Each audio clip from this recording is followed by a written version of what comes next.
एहसास दिलाती है।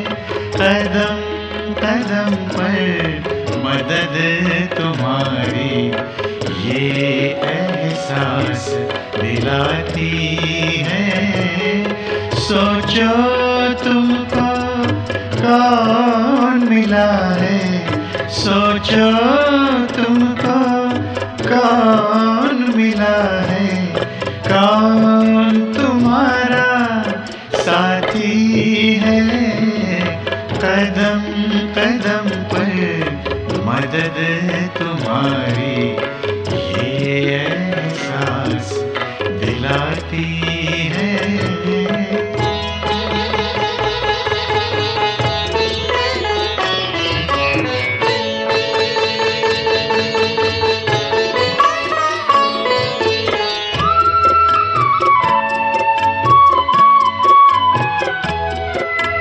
पल भर जब भी होते अकेले पास मेरे आ जाते हो।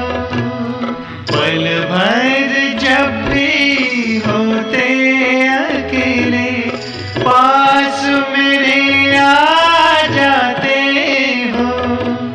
धीमे धीमे कानों में अनहद नाद सुनाते हो। एक किरण अनदेखी आती, एक किरण अनदेखी आती, राह दिखाकर जाती है। भरते हुए ना किसी ने देखा पर झोली भर जाती। ओम शांति। मेरा नाम सुजाता सेनगुप्ता है। मैं 2015 से इस सेंटर से जुड़ी हूँ और रेगुलर मैं यहाँ पर मुरली सुनने आती हूँ। मैं अभी रिसेंटली रिटायर हुई हूँ। अभी टीचर्स डे पे किसी ने मुझे बहुत अच्छा एक मैसेज भेजा और मैं उस मैसेज से बहुत इम्प्रेस हुई। उसमें लिखा था, ऐ ज़िंदगी तू सबसे बड़ी टीचर है, इसलिए ज़िंदगी हैप्पी टीचर्स डे। सच में ये जीवन जो हमें भगवान ने दिया है ये सबसे बड़ी टीचर है। जितनी भी ज़िंदगी में घटनाएं होती हैं वो सारी घटनाएं हमें बहुत सारे अनुभव देकर जाती हैं और ये अनुभव हमें जीवन में किस तरह जीना है हमें सिखाती है। मुझे तो ऐसा लगता है कि जो भी घटनाएं रूपी टेस्ट पेपर हमारे पास जो आते हैं वो भगवान हमें उसके लिए तैयारी पहले से ही करवाती है। वो पहले से ही हमें बहुत कुछ सिखाने के लिए छोटी छोटी ऐसी क्रियाएं करवाते हैं ताकि हम मजबूत रहें। भगवान ने हमें इतनी अच्छी जीवन दिया है। इस जीवन में उसने बचपन से ही मुझे अपनी ओर खींचने का प्रयास किया है। मैं रेगुलर व्रत रखती थी। गीता पढ़ने का मुझे बहुत शौक़ था। गीता के अध्याय मुझे कंठस्थ थे। मुझे याद है जब मैं कॉलेज जाती थी तो मैं पाठ करते करते ही जाती थी गीता का। कॉलेज में भी मेरी लाइब्रेरी बहुत अच्छी थी, बड़ी थी। वहाँ से मैं अभयानंद, स्वामी अभयानंद, चिदानंद की बुक्स लाती थी और वो स्पिरिचुअलिटी की बुक्स को बड़े ध्यान से अच्छे से पढ़ती थी। उस पढ़ाई ने मुझे बहुत बहुत फ़ायदा दिया। पढ़ाई के बाद ही मैंने नौकरी करी। नौकरी के बाद मेरी शादी हुई। शादी के 1.5 साल बाद ही मेरी एक छोटी बेटी गोद में थी। उसी वक्त मुझे खबर आया कि मेरे पिताजी का हार्ट अटैक हुआ है। उस सदमे से काफ़ी मुझे चोट पहुंची थी। थोड़े 2 महीने बाद मुझे पता चला मेरे दोनों भाइयों का डेथ हुआ है एक्सीडेंट में। एक 27 साल का था और एक 25 साल का था। दोनों की शादी नहीं हुई थी। इस वक्त मेरी हालत बहुत ख़राब थी। मेरी मदर की हालत तो मुझसे भी ख़राब थी, क्योंकि फैमिली में और कोई रह नहीं गया था। मेरी शादी हो चुकी थी और फादर और ब्रदर्स नहीं रहे। इस टाइम पे मुझे सत्संग मिला। उस सत्संग ने मुझे बहुत सहारा दिया, मन में बहुत शांति आई। पर ये भी थोड़े दिनों के लिए था, क्योंकि थोड़े दिनों बाद ही मेरा ये सत्संग छूट गया। हमें यहाँ से, पश्चिम बिहार से दूर जाना पड़ा, जहाँ पर मुझे सत्संग नहीं मिलता था। वहाँ मैं हर रोज़ शिवानी दीदी का प्रोग्राम डायरी पेन लेकर बैठती थी, रोज़ लिखती थी और मुझे बहुत ही अच्छा लगता था। मन में चाह थी कि मैं किसी तरह शिवानी दीदी को मिलूं। इसी दौरान में फिर एक हादसा घटा। मेरे हस्बैंड की डेथ, रोड एक्सीडेंट हुआ। इसके बाद तो जैसे बहुत तूफान आया। सबने बोला कि ये जगह आपके लिए सूटेबल नहीं है, खाली जगह है, बेटा पढ़ रहा था, बेटी भी बड़ी हो चुकी थी, तो आप लोग यहाँ नहीं रहो। तो फिर हम वो मकान छोड़ करके वापस पश्चिम बिहार आ गए। पश्चिम बिहार आकर के मुझे मेरे सत्संगी भाइयों ने बहुत मदद की। उन्होंने मेरे लिए घर का व्यवस्था किया, मुझे सेटल होने में बहुत हेल्प करी। इसी बीच मेरे अंकल, जो कि रेगुलर ORC जाते थे, शिवानी दीदी के घर के पास ही उनका घर था, वो बहुत कुछ बताते थे और मेरा बड़ा मन होता था कि मैं किसी तरह उनसे मिलूं। तो उन्होंने प्रोग्राम बनाया कि वो जाएंगे मधुबन, मुझे भी साथ ले जाएंगे। इसी बीच मैंने यहाँ कोर्स किया सेंटर का, और सेंटर के कोर्स करने में मुझे बहुत आनंद आया।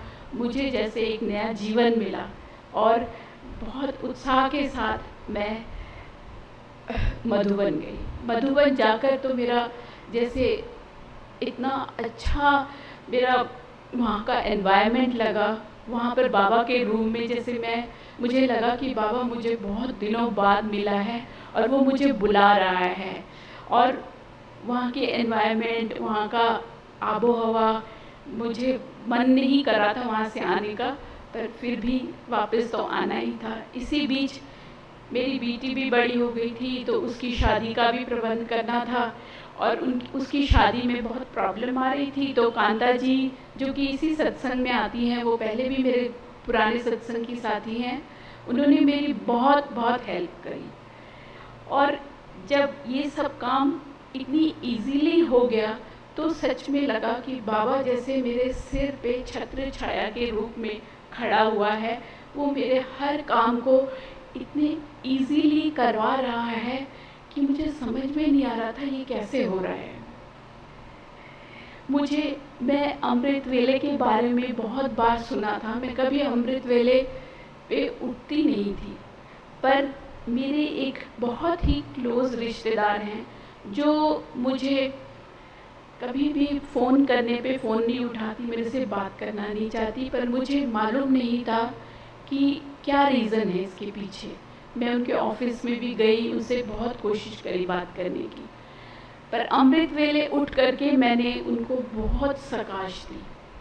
मैंने उनको बहुत सकाश दी। सकाश देने के बाद अचानक मुझे उनका फ़ोन आया। उन्होंने कहा मैं तुम्हारे पास आना चाहती हूँ, और वो आई मेरे पास अपनी बेटी को लेकर, और कुछ दिन रही।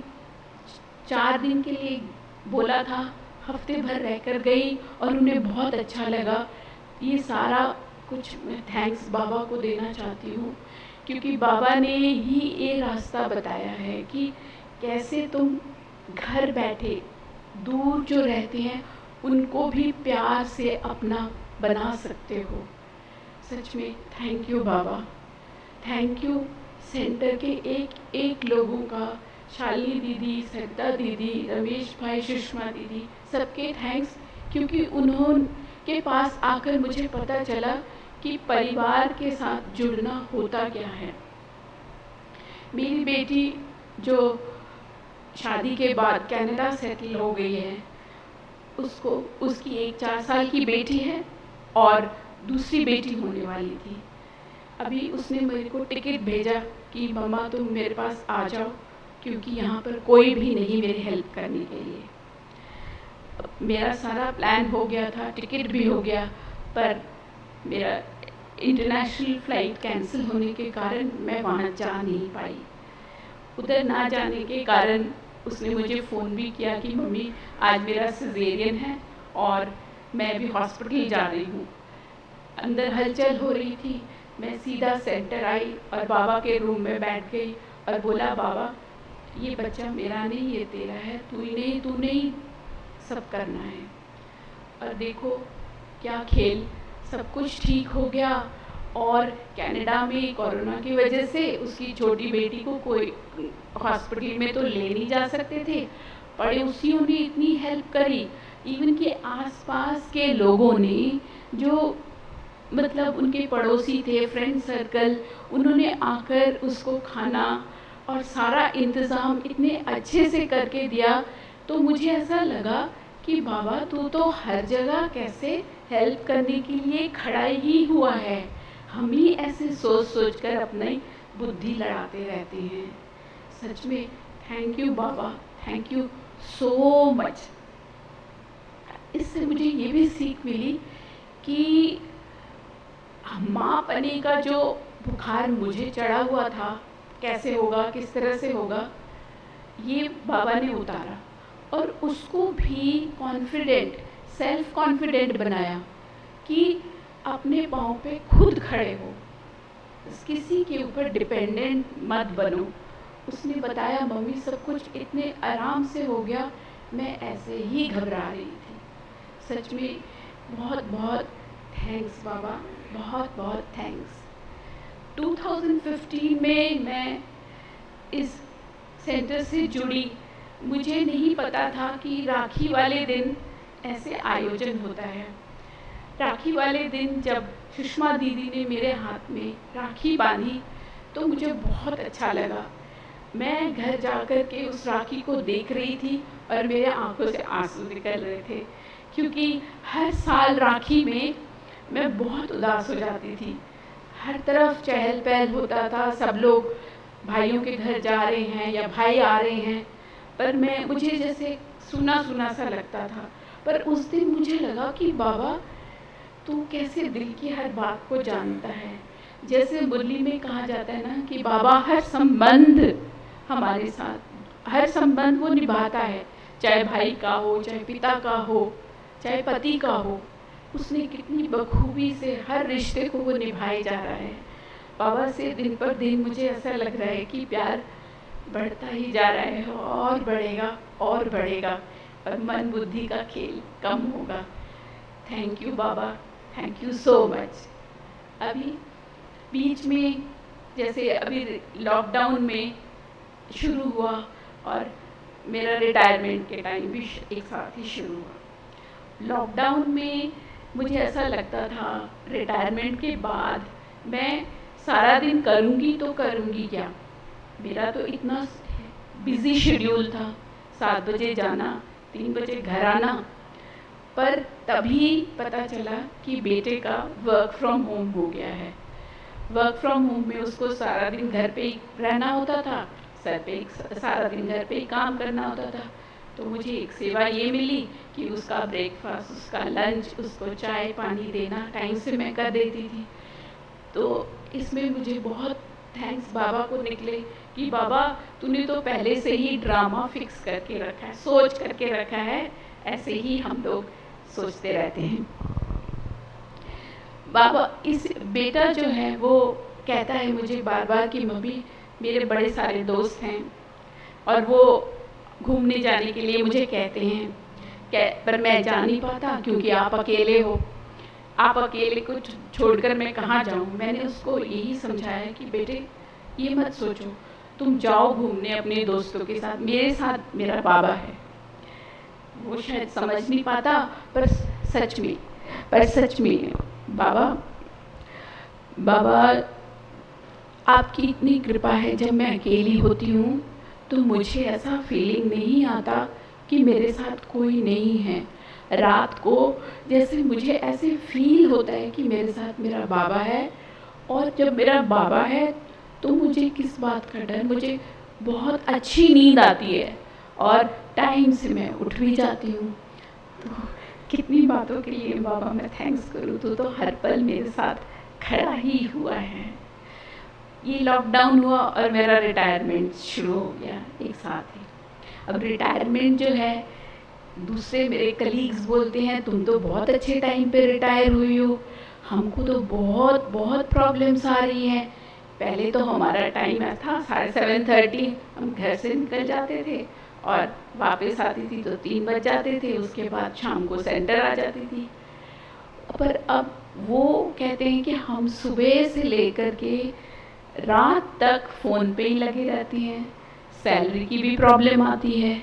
तो मतलब उन बाबा ने कैसे मुझे इस चक्करों से निकाला कि मुझे अभी टेक्नोलॉजी की इतनी ज़्यादा नॉलेज भी नहीं थी और बाकी टीचर्स को इतनी प्रॉब्लम आ रही है कि उनको टेक्नोलॉजी में बेस्ट होना पड़ेगा, क्योंकि ऑनलाइन क्लासेस में तुम्हें सब कुछ अपने आप ही करना है। तो इन सब बातों को देखकर लगता है जैसे मक्खन से बाल ही निकालते, ऐसे बाबा ने मुझे हर परिस्थितियों से बचा करके मुझे कितनी कितनी तरह से मुझे बचाया है। वो मुझे ऐसा लगता है कि बाबा का तो मैं फेवरेट बच्चा हूँ और मुझे बाबा से बहुत मतलब बहुत बहुत प्यार आता है। मुझे इतना प्यार कभी भी नहीं मिला जितना अभी मुझे मिल रहा है। मुझे ऐसा लगता है कोई भी इतना प्यार नहीं कर सकता लौकिक जीवन में, इतना निस्वार्थ प्यार। मुझे याद है जब मैंने सेंटर ज्वाइन किया तो एक बार क्या हुआ, मधुबन के लिए मेरी टिकट बन गई है, तो मैं बहुत खुशी खुशी से पैकिंग कर लिया मैंने अपना। फिर अचानक मुझे पता चला कि मेरी टिकट है ही नहीं। मैं सीधा सेंटर आई और आकर बोला शाली दीदी को, दीदी मेरी तो टिकट नहीं है क्या? दीदी बोली कि तुमने करवाया था टिकट? मैंने बोला हाँ दीदी मैंने तो टिकट करवाया था, पर मेरी कह रहे कि टिकट नहीं है। तो दीदी ने देखा, उन्होंने बोला एक भी नेगेटिव संकल्प मत करो, तुमने पैकिंग कर ली है, विश्वास रखो सब ठीक होगा, तुम अपना मन नहीं चलाओ।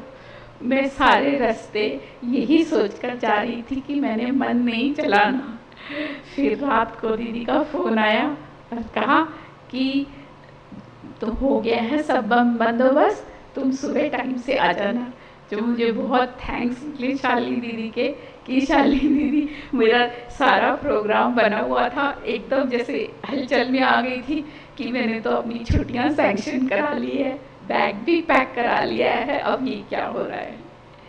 इसी तरह मेरा जब ऑपरेशन हुआ तो ऑपरेशन में ऐसा हुआ कि मैं बहुत उदास थी कि कितने दिन हो गए मैं मुरली नहीं सुनने जा पा रही।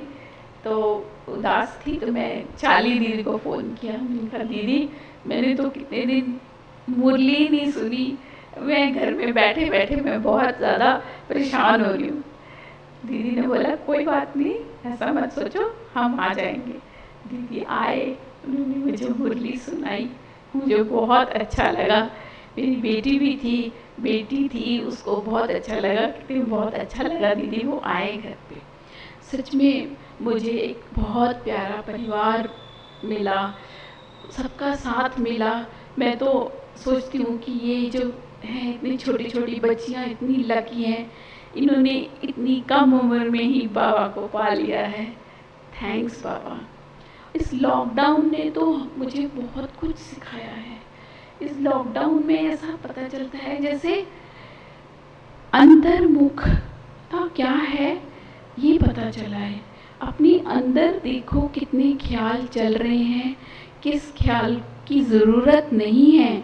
इस ख्याल जब तक तुम्हारी बुद्धि में क्लैरिटी नहीं होगी तो तुम बाबा की टचिंग कैसे कर पाओगे। बाबा की टचिंग तभी हो पाती है जब अंदर क्लैरिटी हो, अंदर शांति हो, अंदर की मौनता।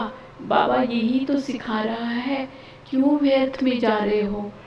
अंतर्मुखता में ही इसका पता चलता है।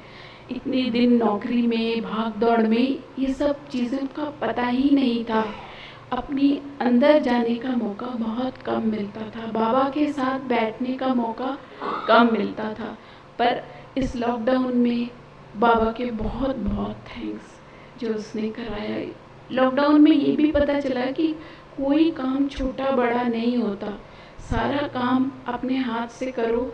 अब सब काम अपने हाथ से कर रही थी तो बहुत बहुत अच्छा लग रहा था, बहुत कुछ सीखने को मिला इस दौरान मुझे। और बाबा की गहराई, बाबा की ऑनलाइन क्लासेस, बाबा की मुरली को और अच्छे से ध्यान से सुनने का मौका मिला, उसके ऊपर विचार करने का मौका मिला। तो थैंक्स लॉकडाउन, तेरी भी थैंक्स।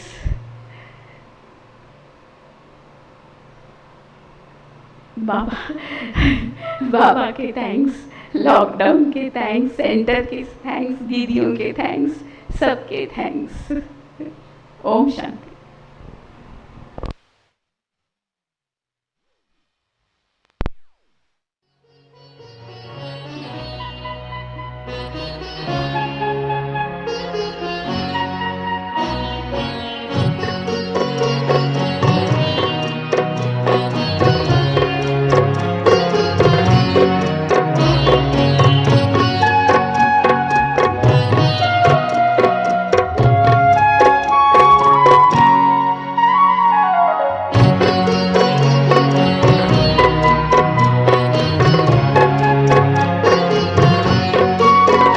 चरणों में जगह मांगी थी, हमें दिल में बसा लिया।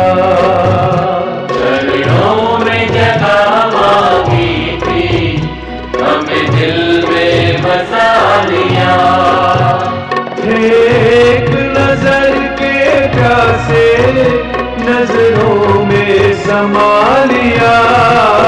आपका शुक्रिया, आपका शुक्रिया, आपका शुक्रिया, आपका शुक्रिया।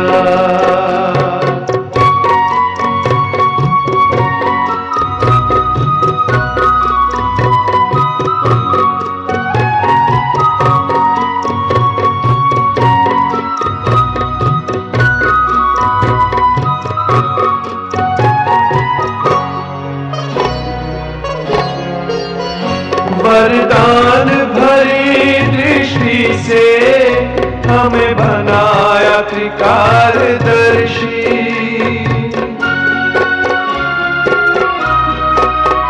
वरदान भरी दृष्टि से हमें बनाया त्रिकालदर्शी। जन्मों के पुण्य फले हैं, प्रभु दया है इतनी बरसी।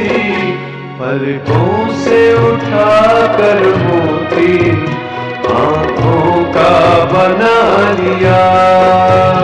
पलकों से उठा कर मोती आंखों का बना लिया।